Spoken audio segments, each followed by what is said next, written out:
Vamos lá, hoje vamos falar um pouquinho de história do Fluminense.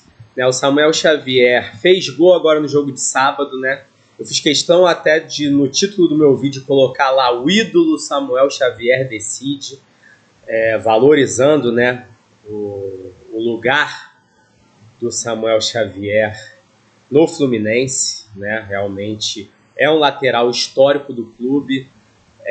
Eu até comentei, né, no vídeo que o Samuel Xavier chegou aos 13 gols pelo Fluminense, se colocou entre os 10 laterais com mais gols na história do clube, né? Isso aí até foi um dado que eu vi no perfil da Enciclopédia Tricolor, né, do Twitter, perfil que eu acho muito legal.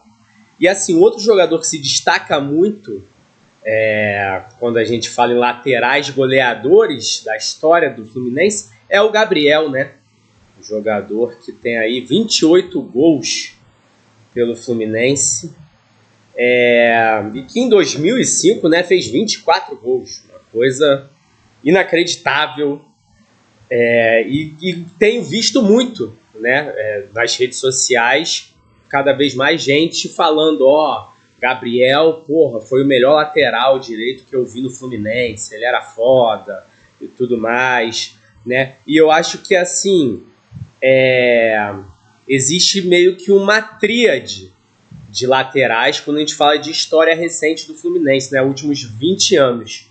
É Samuel Xavier, é Gabriel e é Mariano, né? Mariano, um jogador que foi, importantíssimo ali naquele Fluminense vencedor ali de 2010, né? Mariano vai embora do clube no final de 2011, né? Não chega a participar do título de 2012, mas também é um lateral histórico, né? Eu acho que se a gente falar dos últimos 20 anos do Fluminense, nós temos 3 grandes laterais direitos, que são Samuel Xavier, Mariano e Gabriel, né? E aqui eu queria fazer uma brincadeira, né, de tentar avaliar aqui quem foi maior e quem foi melhor, né? Primeiro, eu acho uma boa deixar claro, né, que maior é diferente de melhor, né? Maior é mais importante do que melhor, porque maior diz respeito a feitos, né? Quem é maior na história do clube?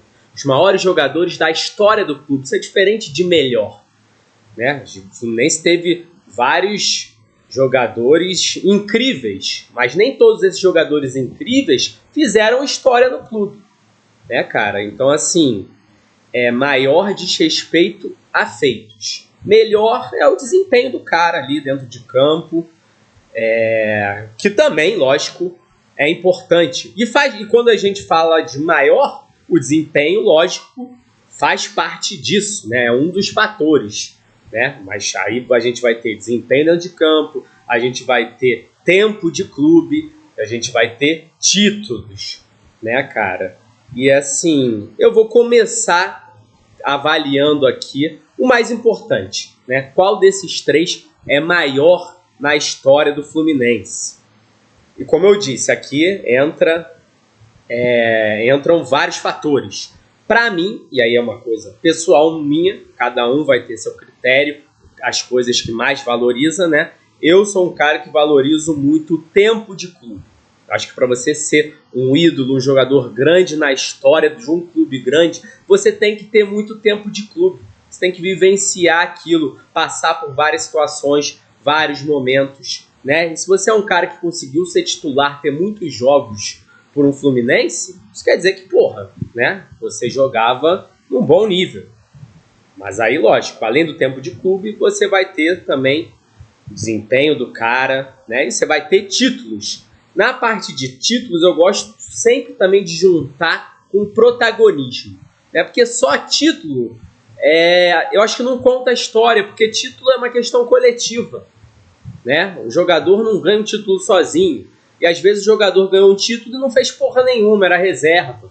Então eu acho que assim, o título conta muito quando você contribuiu muito para ele. Então quanto mais você contribuiu para um título, mais importante ele vira como fator nesse tipo de discussão, né? O protagonismo que você teve nesses títulos, né, cara? Mas assim, para mim, o fator desses três mais importante é o tempo de clube, cara. É o número de jogos pelo Fluminense, que não quer dizer que os outros fatores também não tenham muita importância, né? Mas é isso. Então, falando aqui das estatísticas de cada um desses três. O Gabriel, cara, ele teve 110 jogos pelo clube e ele conquista o Campeonato Carioca de 2005, né, cara? Eu tô entrando aqui nesse site aqui, né, Flusão, XYZ, um site muito bom para estatística de jogadores do Fluminense na história. O Gabriel quase ganha a Copa do Brasil em 2005 e quase ganha a Libertadores em 2008, né? Assim, fica só no estadual de 2005, um título que eu, valorizo muito, assim, tenho muito carinho por esse título, porque foi o primeiro título que eu realmente comemorei, assim, como torcedor, ali na minha adolescência, né, cara?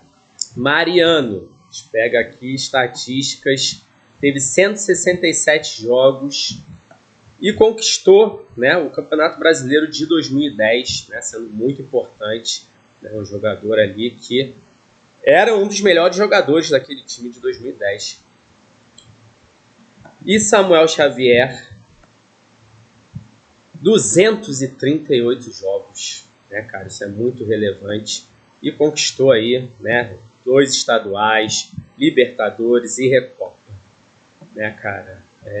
Tem que respeitar o currículo do Samuel Xavier no Fluminense, e também, assim, foi relevante, né, na Libertadores. Ele é decisivo no mata-mata, faz gols importantes, né? Eu acho que, tipo, não dá para dizer que ele é um grande protagonista, né, óbvio, mas eu acho que dos coadjuvantes é um dos mais importantes ali, né, cara? Eu acho até que, assim, se a gente for pegar o time de 2010, 2011, o Mariano tem um protagonismo maior do que o Samuel Xavier em 2023.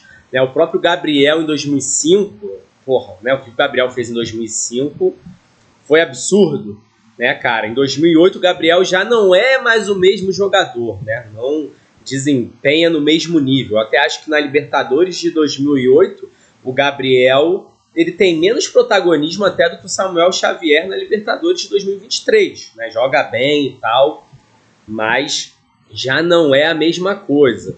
Mas assim, a gente pegando esses números, esses feitos, eu acho que é relativamente claro dizer quem que é maior na história do Fluminense. E esse jogador é o Samuel Xavier, né, cara? O Samuel Xavier tem muito mais partidas do que os outros dois, né? Principalmente que o Gabriel, né? O Samuel Xavier tem mais do que o dobro de partidas do que o Gabriel, né? O Samuel Xavier é um dos laterais direitos que tem mais jogos pelo Fluminense, né? Porque a lateral direita é uma posição em que você não encontra tantos jogadores com uma longevidade tão absurda, né? Na lateral esquerda, tu tem jogador que tem mais de 500 jogos, né? Você tem lá o Altair, que tem coisa de 550 jogos. Rubens Galaxy tem mais de 400. Bigode tem mais de 400. Né? Na direita, você não tem. Eu consigo achar, por exemplo, um Píndaro, que foi zagueiro e lateral, com 250 e poucos. O Jair Marinho, né, teve 250 e poucos também na lateral. Né, tem o Aldo, né, dos anos 80, teve pouco mais de 200 jogos. O Samuel Xavier tem até mais partidas do que o Aldo. Então, assim, o Samuel tem um número de jogos muito relevante, né? E o Samuel tem títulos, né, muito relevantes e teve uma contribuição importante para esses títulos, né? E tem um bom desempenho. Acho que em termos de jogos e títulos, Samuel e Mariano, né, é uma coisa objetiva, eles estão na frente do Gabriel. E aí a parte do desempenho, acho que é mais discutível, né, e subjetiva, mas eu acho que o desempenho do Gabriel não tem como por si só superar o que esses outros dois têm de mais relevante na parte de longevidade e de títulos, né, e de contribuição para esses títulos, né? Então, para mim, é relativamente claro que, Samuel Xavier, desses três, é o maior na história do Fluminense. Em segundo lugar, o Mariano. E em terceiro, o Gabriel. Né? Agora, vamos falar de melhor. Né? Aí já é uma questão que eu acho até mais interessante, que é menos clara, mais subjetiva. Né?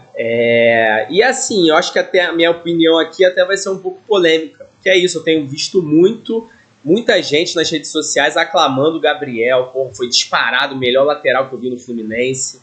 E assim, eu entendo alguém achar o Gabriel o melhor lateral que viu, o melhor lateral direito que viu no Fluminense. Agora, disparado, aí eu já acho demais, cara. Eu acho que cada vez mais existe muito nessa análise do Gabriel uma coisa de saudosismo, né? A gente só lembrar das coisas boas daqueles jogadores mais do passado, né? A gente lembra mais ali de infância e adolescência e vai lembrando mais de coisas boas do que de coisas ruins. Porque o Gabriel, sim, o Gabriel jogava pra caralho, né? Tecnicamente, não tem nenhuma dúvida que era o melhor desses três. Tecnicamente, com a bola no pé, assim, tinha uma categoria, uma qualidade técnica realmente diferenciada, né? Só que assim, futebol não é só qualidade técnica, né, cara? Futebol tem o sem bola, tem a parte defensiva, né? A gente está falando aqui de laterais.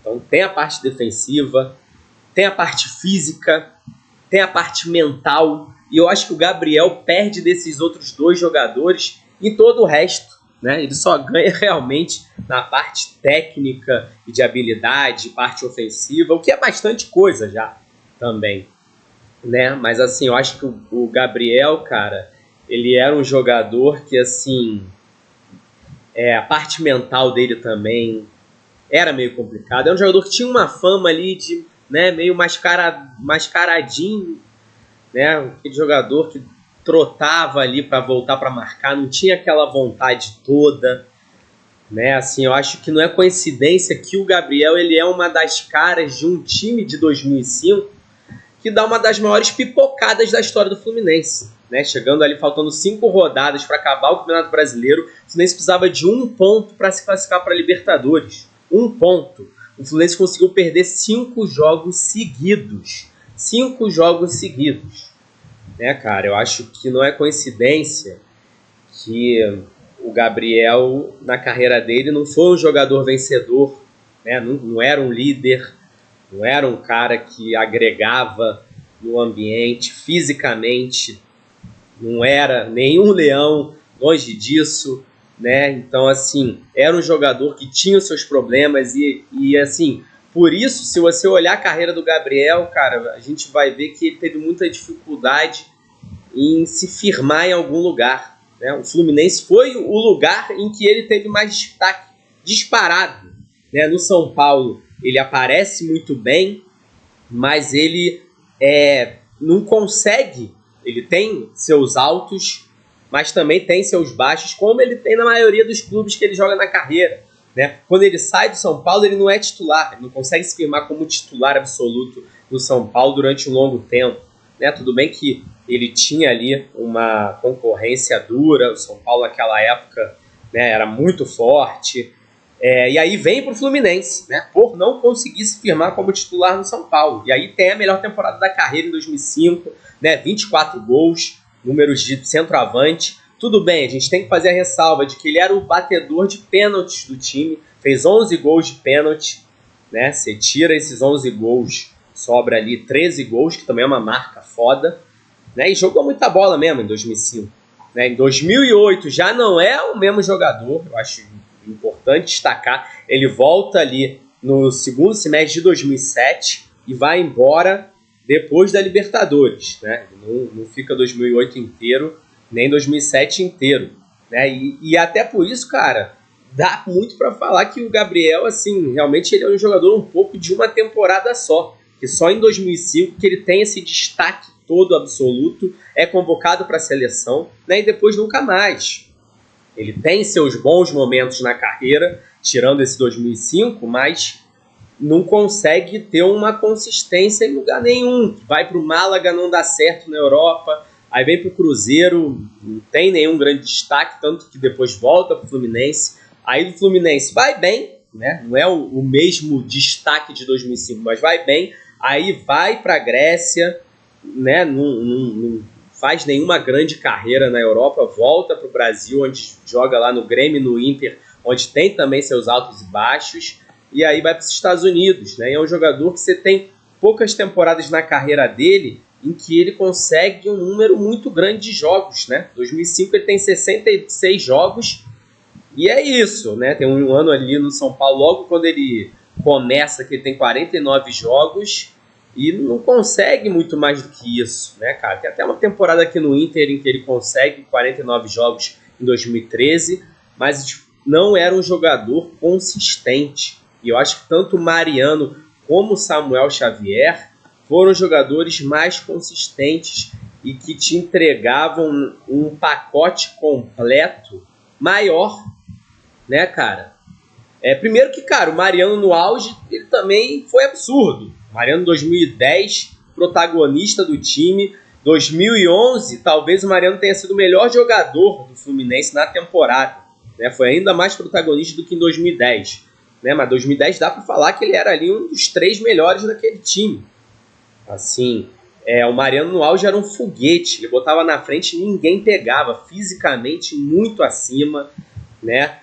Cruzava bem. Você pega o número de assistências do Mariano, você se assusta, né? A gente se assusta com o número de gols do Gabriel, mas, cara, se a gente pega o número de assistências do Mariano, cadê?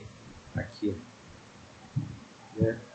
Onde é que tá? Eu tinha visto isso aqui, cara.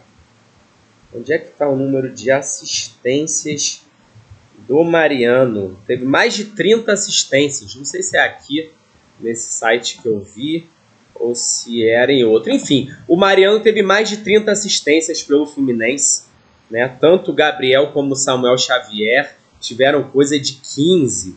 Né? Porra, eu tinha achado isso aqui. Eu não sei onde que tá, não sei se, tipo, quando eu abri, aqui achei 13 assistências para o Samuel Xavier, Gabriel, a gente tem 13 assistências também, e Mariano 32 assistências, né? Absurdo, cara, absurdo. O Mariano entregava muito, cara, ofensivamente, fisicamente, e corria muito mais do que o Gabriel, né, cara? E não é coincidência que o Mariano, depois que sai do Fluminense, tem uma carreira na Europa, né, cara? Joga ali muitas temporadas com muitos jogos, Bordeaux, Sevilha, chega à seleção de novo, ele é convocado para a seleção ali em 2010 e 2011, né, no Fluminense, mas também é convocado quando ele jogava no Sevilha. Ele tem uma carreira na Europa, Mariano, né? E o Samuel tem uma trajetória diferente de carreira, né? Um jogador que durante muito tempo jogava em times pequenos, né? Se destacava ali no Ceará, Sport, e chega no Fluminense já com 30 anos, né? Ele tem até uma chance ali no Atlético Mineiro que ele não consegue aproveitar, né? Então era um jogador que... e a gente sabe que, porra, em time grande o negócio é mais difícil. Mas, porra, o Samuel, cara, ele tem pelo menos 3 temporadas, né? 22, 23 e agora, 2025, de alto nível pelo Fluminense, né? Isso já é mais do que o Gabriel. E mesmo nos times pequenos, por mais que isso tenha menos valor, porra, ele tinha uma consistência muito grande. Temporadas aqui de 59, 55 jogos por Sport e Ceará, né? Então eu acho que tanto o Samuel como o Mariano são jogadores que entregavam um pacote completo na lateral. Outra coisa, não é coincidência que a grande temporada do Gabriel 2005, foi uma temporada em que ele joga como ala, né? No 3-5-2 do Abel de 2005.